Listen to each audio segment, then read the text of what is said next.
you made an address basically suggesting that risks are two-sided now.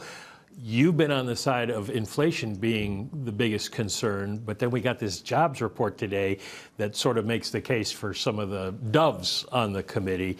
What did you make of it? Well, I try not to make too much of any one individual number, and certainly this number was a disappointment, mostly because it means that there are more Americans who aren't working. That's what disappointed me in this report. We've seen the economy overall has been pretty healthy. It's been brightening. The outlook has been positive. When I'm out in the district talking with businesses, I hear them talking about their optimism and that they're looking to make more investments in their businesses, and they think demand is going to be reasonably robust. But we've had a labor market that I would characterize as stabilizing. It's been in that 4.3, 4.4 range for an unemployment rate perspective. Obviously, the headline jobs number has been the piece that's been a little bit weaker. When I talked to you last, it was August, which was the first of those reports where we saw more softening in the labor market. But it does look like it's been stabilizing. And I think part of that is due to the accommodation that we put into the economy towards the end of last year. And now we have a lot of tailwinds, I think, looking ahead in terms of the economy and in terms of growth. On the other side of our mandate, inflation has been above our target for 5 years. We've made virtually no progress over the past 2 years. We're still right around 3% on inflation. And so we need to make sure that we're maintaining a balance of policy that's going to help bring inflation back down to target while still supporting the labor market. So when I look at things broadly, to me, it seems like there are two-sided risks to rates. Well, there is a question on Wall Street that came out in the last minutes where it was suggested that some members of the Open Market Committee wanted to put the two-sided risks into the statement. At this point, is monetary policy tight enough to address the inflation side? That's a great question. I think we're right around neutral. There are a lot of different estimates of what that neutral rate is. To me, when I see the economy continuing to perform reasonably well, I take confidence that we're probably not being overly restrictive. When I talk to business leaders, they're still willing to make investments. They're taking out loans. The banks that I've talked to in the district see that their loan growth is improving. And so all of that says to me that we are around that neutral level, and that we should stay at least around neutral to help make sure we're putting the right amount of pressure in bringing inflation back down to target. So we basically can look at the next meeting as kind of a wash. It's too early to make any decisions based on what's going on with the war. And as far as you're concerned, you don't need any more accommodation right now. Yeah, I'm just one person, but as I see it, I think we could be on hold for quite some time. But as a voter, an important person, we're not going to diminish you. I think all 19 of us are important. So one of the things that's going to happen over the next few months is a new chair is going to come in. A lot of people talking about Kevin Warsh is going to lower interest rates, but one guy can't do it himself. It's, as you say, 19 people on the committee. So how do you think that plays out with a new chair, who's not Jay Powell anymore? Well, I mean, there's been transitions in the chair of the committee since the body was founded in 1913. And so there have been a number of evolutions. And I think you saw the transition from Greenspan to Bernanke to Yellen to Powell. And I think this will be another transition, and the committee will adapt. And I'm excited to work with the new chair. I think that whoever walks into that role, the chair seat is a particularly influential seat. They historically have tried to bring the committee together, get a perspective on where people are. And I have every confidence that Kevin, if he assumes the job, is going to do his absolute best for the American public, like all the rest of the 18 of us do around that table.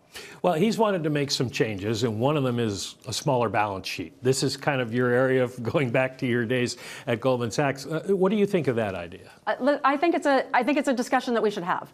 I think there are lots of things that we've done for a long time. And one of the things I love about being on the committee and being part of the system is that we have really rigorous, really deep debates about what is the right thing to do, what's the best thing that we can do to support the economy. And so I think it's a fair conversation to say, should we have a balance sheet as large as it's been, or should we look at reducing it? What are the pros and cons? What are the ramifications? Typically, we don't do things very rapidly. We take our time and we make sure that we're thoughtful. The magnitude of the decisions that we're making are significantly greater than what I did in my previous life, so it's appropriate that we move a lot more slowly. But I'm excited to have these conversations. One of the other things he's talked about is our communication strategy. Do we have the right communication strategy? Should we be using more words in our statements or fewer words? Are the press conferences something? So I think there'll be a new leader coming in, like in any organization that has a new leader. I'm sure we'll bring fresh ideas, fresh perspectives, and it'll it'll spark a bunch of really good discussions. Well, from your old job perspective of looking at this whole system of the balance sheet and everything that's developed over the years since you went to interest on reserves, would it be very, very hard to change again, given the infrastructure that's arisen around this? So I think when we talk about reducing the balance sheet, it's really about, are we going to be in an ample reserves regime or a scarce reserves regime, I think is really what the question is around. And obviously the details are going to matter on any particular proposal. But in order to maintain good rate control, if the banks demand a certain amount of reserves, we have to supply those reserves. Right now, we're doing that by holding treasuries on our balance sheet. If we move to a scarce reserve regime, we would do that by engaging in open market operations. And so there'd be repos rather than treasuries. Net, the size of the balance sheet is still the same. It's just the form of those assets that's different. The duration profile, the risk profile is slightly different depending on which format you have. And so I think it's a reasonable question to say, is it better to be in treasuries? Would we rather be in repos? That's a discussion that we can have. Away from that, the banks are going to demand what they want from a reserve perspective. A lot of that is driven by our liquidity regulations, by their payment flows, and by just their willingness and their desire to have safe assets on their balance sheet. And so there are a number of factors at play that are going to drive that size of what they want those reserves to be, but the form in which we're supplying them could change. Let me go back to the making of monetary policy and ask you about when you go around the Cleveland district. What are you hearing from companies about their plans? We were told for a long time by all kinds of Fed officials that companies are saying we're sitting on our hands because we're waiting to see what's going to happen. Has that changed at all? That's changed. Companies are no longer sitting on their hands. I think they recognized somewhere around last fall that we were living in a world of uncertainty and that was not going to change, and they had to keep operating their businesses. So when I was out in Akron a few weeks ago, we were talking with some business leaders, and they were talking about trying to go out and hire, saying if they could find 10 workers, they'd hire 10 workers because they're seeing the demand and they want to be able to meet that. What I hear most often in the district is that it's hard to find skilled laborers and tradesmen. And that's been a real barrier to growth for a number of the companies in the 4th District.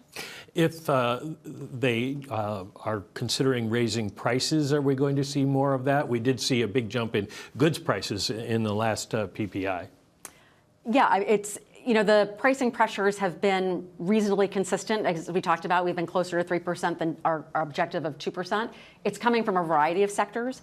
Some of it is driven by energy costs. Some of it is driven by insurance costs. I hear that very regularly when I'm out in the district with businesses, that those two pricing pressures are really significant. Talking to a grocer, they were talking about how their energy costs have been really elevated and they have to factor in how much of that do they want to put into the food costs that they're selling things for. And so businesses are continuing to really deal with these pricing pressures. One of the things, if you look at the data, is you do see PPI significantly higher than CPI, right? So the producer prices are going up a lot more than the prices to consumers, which means that businesses are buffering that. That's eating into their margins. And one of the questions that we continue to ask businesses is how long can that persist? At what point will you need to pass on those pricing pressures?